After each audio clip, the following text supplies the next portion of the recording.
안녕하세요. 저만의 인생을 찾아가고 있는 40대 여성입니다. 머릿속 정리도 하고 남들에게 말 못했던 가슴속 응어리도 끄집어 내볼까 하여 찾아왔네요. 남편과 저는 지금으로부터 15년 전에 결혼했어요. 제 나이 26살로 지금 생각하면 한참 어린 나이였지요.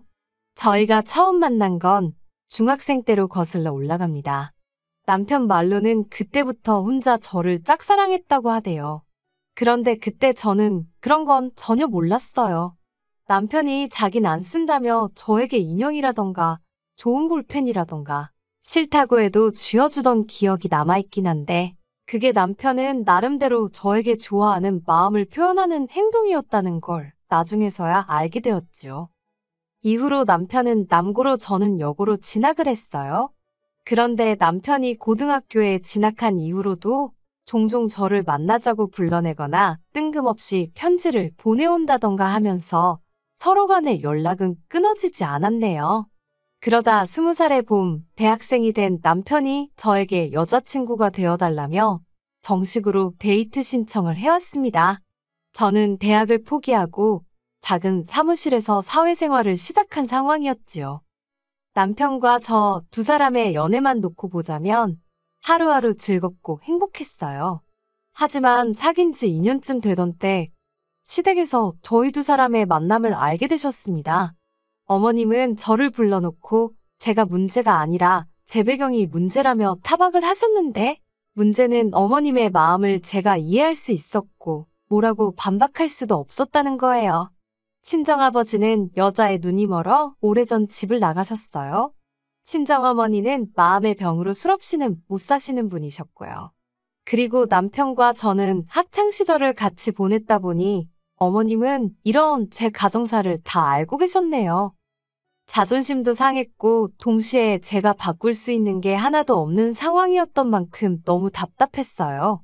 그리고 한편으론 왜 이런 소리까지 들어가며 남편과 만나야 하나 싶기도 하대요. 남편이 저에게 분에 넘치는 사람 같기도 하고. 그래서 결국 남편에게 헤어지자고 했습니다. 일부러 남편 입대가 며칠 남지 않았던 시점에 이야기했어요. 군대에 가서 저 같은 건 싹 다 잊고 오라고요.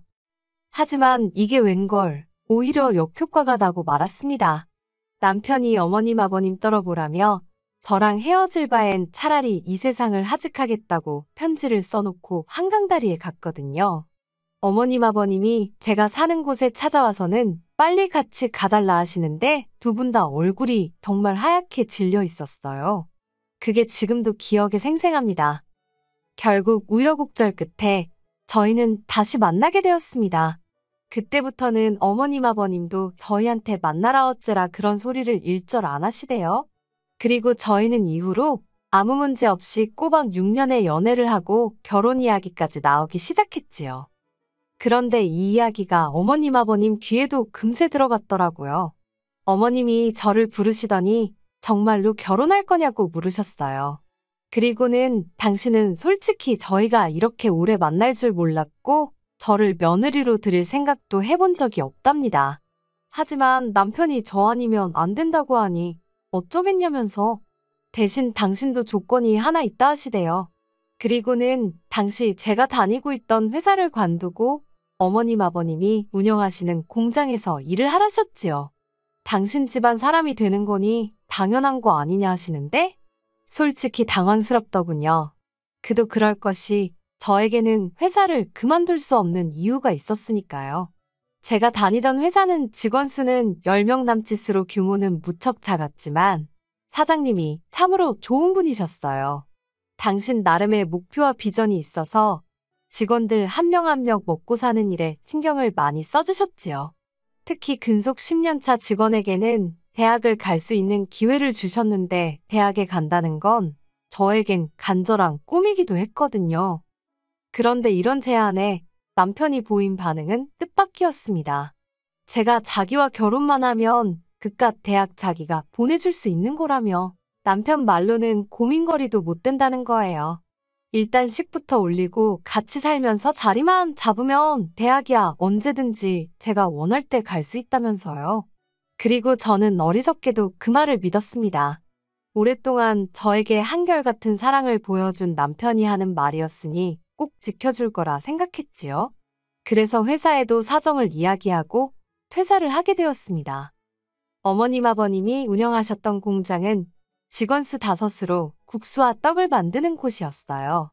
규모가 크지도 않았고 체계가 제대로 잡혀있지 않아서 공장 분위기가 무척 어수선했던 게 지금도 기억이 나요. 게다가 저로서는 공장 일이 익숙치가 않아서 하루하루가 고되더군요. 하루 종일 뜨거운 김과 씨름을 하니 집에 가면 얼굴은 벌겋고 온몸은 땀으로 젖어있기가 일쑤였지요. 힘든 나날이었지만 그래도 불평불만 없이 성실하게 일했습니다. 제 부족한 조건들 전부 다 몸으로 때운다는 심정으로 이를 악물고 열심히 했어요. 그렇게 공장 일에 매달리다 보니 언젠가부터 대학 생각은 안 나더라고요. 생각할 틈이 없었다고 해야 할지 대신 공장에 욕심이 나기 시작했어요. 공장 주인이 되고 싶다 그런 것보다 책임의식이랄까요. 규모도 키우고 싶고 더 좋은 물건을 만들어내고 싶고 어떻게 하면 더 사업을 확장할 수 있을까 저도 모르게 그런 고민을 하고 있더라니까요. 그리고 이런 제 태도가 어머님 아버님 눈에는 꽤나 기특해 보였던 모양이에요. 공장에서 일한 지 8년쯤 되던 해에 아버님이 저와 남편을 불러놓고는 그간 고생이 많았다며 당신들이 은퇴하게 되면 공장은 저에게 물려주실 거랍니다. 그러니 앞으로도 제 거라고 생각하고 열심히 해보라는 거예요. 그리고 그 이야기를 들었을 땐 공장을 갖게 되었다는 기쁨보다는 어머님 아버님께 드디어 인정을 받았다는 사실이 감격스러워서 정말 많이 울었어요. 그리고 그때부터 저는 전보다 더 열심히 일했습니다. 전에는 단순히 재고 관리나 상품 생산에만 집중했다면 어머님의 말씀 이후로는 마케팅이라던가 품질 보완 같은 좀 더 사업적인 측면을 다듬어 나갔지요. 그리고 그런 저희 노력으로 공장은 새로운 설비를 4대나 들여오고 직원 수도 13명으로 늘어났을 만큼 규모가 커졌어요. 거래처가 늘어난 건 뭐 말할 것도 없지요. 직원들 모두 저를 사장으로 알고 따랐습니다. 그런데 굴러온 돌이 박힌 돌을 뺀다더니 아니 처음부터 제가 굴러온 돌이었던 걸까요? 지금으로부터 2년 전 있었던 일입니다. 남편에게는 위로 4살 많은 신우가 있는데 신우가 한국에 돌아왔어요. 신우는 미국인 남편과 미국에서 살던 사람입니다. 2년에 한 번 정도 한국에 와서 며칠 있다 가는 게 전부라 사실 몇 번 대화를 나눠본 적도 없어요. 남편 말로는 신우라는 사람 자체가 원래 자기밖에 몰라서 가족들이 어떻게 하고 살고 그러는지 관심도 없대요.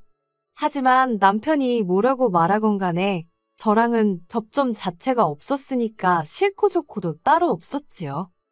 그런데 그런 신우가 미국인 남편과 헤어지기로 했다면서 짐을 싸들고 한국에 온 겁니다. 그리고는 당연히 다른 곳엔 연고가 없으니 어머님 아버님 댁으로 들어가 살기 시작하더군요. 처음엔 어머님 아버님도 덜 적적하시고 좋으시겠다고만 생각했어요. 그런데 언젠가부터 신우가 걸핏하면 공장에 나타나 이것저것 참견을 하고 다니대요. 하지만 이야기를 나눠보면 알잖아요. 저 사람이 뭘 좀 알고 하는 소린지 그냥 떠들어대는 건지. 신우는 아무것도 모르는 사람이었습니다. 그런데 어이없게도 그런 일이 몇 번 있은 뒤 어머님 아버님은 신우가 며칠 만에 아주 전문가가 다 되었다며 이참에 공장을 신우에게 맡겨야겠다는 거예요. 제 귀를 의심했습니다. 10년 넘게 제가 도맡아 해왔고 저에게 주신다고 하셔놓고는 하루아침에 손바닥 뒤집듯 다른 말을 하시다니 믿을 수가 없었지요. 제가 어머님께 진심이시냐고 물었어요. 그러자 어머님이 제 손을 꼭 잡으시며 하시는 말씀이 신우는 당신에게 하나뿐인 딸이랍니다. 그런 신우가 공장을 자기가 하겠다고 하는데 당신이 어떻게 거절을 할 수 있냐는 거예요. 그러면서 저더러 나쁘게만 생각하지 말고 이참에 신우를 잘 도와주래요. 슬프게도 어머님 말씀을 반박할 수가 없더군요. 공장은 여전히 어머님 아버님의 재산이었고 그분들이 자기들 재산을 누굴 주건 간에 저에게는 그걸 따져 물을 권리가 없었으니까요.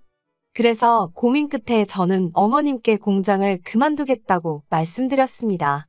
그리고는 그동안 제 공장이 될 거라는 이유로 이리저리 미지급하신 월급 전액과 퇴직금을 정산해달라 했어요.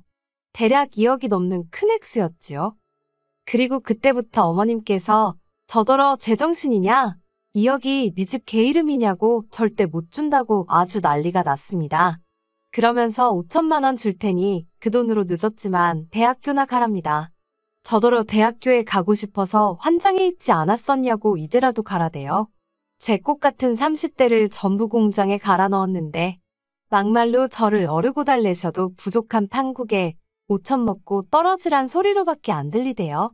그래서 법대로 하자고 했습니다. 2주를 기다렸는데도 가타부타 이런 방구 말씀이 없으셨기에 노동청에 신고를 했습니다. 여기에선 예전에 일하던 회사 사장님의 도움을 많이 받았어요. 회사를 나온 후에도 안부는 주고받으며 살았는데 막상 이런 문제가 닥치니까 도움을 구할 곳이 그분밖에 떠오르지 않더라고요. 그래서 염치불구하고 전후 사정을 설명하니 아는 노무사분을 소개해 주셨지요. 그리고 그때부터는 어머님 아버님이 하루가 멀다 하고 죽는 소리를 하시대요. 그래도 들은 척도 안 했습니다. 이 과정에서 남편과도 많이 다퉜어요. 남편은 저를 이해하면서도 어머님 아버님 일이니 이러지도 저러지도 못하는 게 눈에 보였달까요. 하지만 결국 저는 2억 2,500이라는 돈을 받아냈습니다. 남편 말로는 공장을 담보로 대출을 받아 주신 거라면서. 그런데 그때 남편이 저더러 지독하답니다. 그렇게까지 해야 되겠냐고요. 그런데 그 말이 제 가슴에 비수처럼 꽂히대요. 대학 보내준다는 말에 홀라당 넘어간 저도 잘못이었지만 생각해보면 그럴 능력도 안 되면서 공장 일이 얼마나 힘들고 열악한지 알았으면서 그런데도 나한테 회사를 관두고 결혼하자고 한 남편이 제일 나쁜 X처럼 보였거든요. 그래서 그래 나는 지독한 X라고 이참에 한몫 단단히 땡겨야겠다고 하면서 이혼하자 했습니다. 어머님 아버님하고도 한번 싸워봤는데 너하고는 못 싸우겠냐고요. 그렇게 저는 불과 몇 달 만에 가족이라고 믿었던 사람들과 전부등을 돌리게 되었습니다. 후회는 없었어요. 오히려 이렇게 될 줄 알았다면 처음부터 시작하지 말았어야 했다는 후회만 했지요.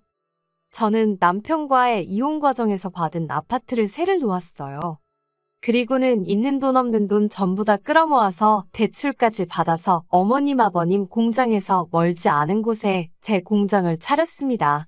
처음부터 이 생각으로 관두겠다고 하고 나온 거였어요. 계획도 없이 움직일 순 없잖아요. 그리고 제가 공장을 차렸다는 소문이 돌자 원래 어머님 아버님 공장에서 일하던 대부분의 직원들이 저에게 연락을 해왔습니다. 너무 감사한 일이었지요. 그리고 저는 그동안 제가 만들어 놓은 거래처들도 일일이 찾아가 상황을 설명하고 그들을 설득했어요. 다행히 대부분의 거래처들 역시 저를 보고 거래를 했던 것이기에 일은 쉽게 풀려갔답니다. 시댁에서는 난리가 났던 모양입니다. 하지만 공장 일이 어떻게 돌아가고 있었는지 제대로 알지 못했으니 그들 중 누구도 제대로 대응을 하지 못하더군요. 그래서인지 고작 한다는 일이라곤 제 공장에 쫓아와 상도도 모르는 X, 산업 스파이 같은 X이라고 욕을 해댈 뿐이었어요.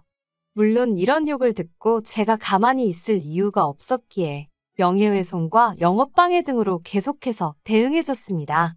그러자 남편이 나서서는 그동안 정도 없냐면서 저더러 적당히 하라는 거예요. 아주 자기 집안을 망하게 해야 직성이 풀리겠냐면서. 그래서 제가 그걸로 되겠냐고 했습니다. 니네 부모는 나를 무슨 멋은 부리듯 단물만 다 빼먹었는데 그깟 집안 하나 망하게 하는 걸로 내 화가 풀릴 것 같냐 했지요. 그리고는 들려오는 소문이 어머님 공장이 위기라 하대요. 제 퇴직금이 다 뭐다 해서 대출받았지. 거래처 70% 이상이 떨어져 나갔지. 아마 어디서부터 어떻게 손을 대야 할지도 몰랐을 거예요. 그러니 오죽하면 신우가 저를 찾아와서는 한 번만 살려달라 소리를 했을까요? 기껏 한다는 소리가 자기는 제가 그렇게 공장에 애착이 있는 줄 몰랐다고, 자기는 이제 공장 일에 관심 없다면서 저더러 돌아와서 다시 맡아달라대요. 어머님 아버님 사시던 아파트까지 담보 잡아서 대출받았다고. 제발 살려달라고 앞에서 닭똥 같은 눈물을 흘려대던데. 그 눈물, 저도 어머님 아버님 앞에서 여러 번 흘렸었지요. 그래서인지 와닿지가 않더라고요. 다시는 찾아오지 말라 했습니다. 그리고 결국 어머님의 공장은 경매로 넘어갔어요. 그리고 직원들이 말해주기로는 어머님 아버님은 사시던 아파트도 팔았다대요. 그리고 있는 돈 없는 돈 다 끌어모아서 좀 더 떨어진 동네에 작은 빌라로 이사를 가셨다는 모양이에요. 신우랑 남편이 이제 부모를 먹여 살리려나요? 알빵가요. 아직 작은 빌라로 이사갈 여유가 있었다는 게 화가 날 뿐입니다. 그래도 이제 가슴속 응어리나 분노는 조금씩 내려놓으려고요. 힘들고 고달프긴 했어도 꿈을 꾸던 시절이었고 덕분에 지금 이 자리까지 올 수 있었다고 생각합니다. 저는 이제 시부모님이나 남편의 말 한마디에 울고 웃는 여자가 아니라 제 사업을 이끌어가는 당당한 여자니까요.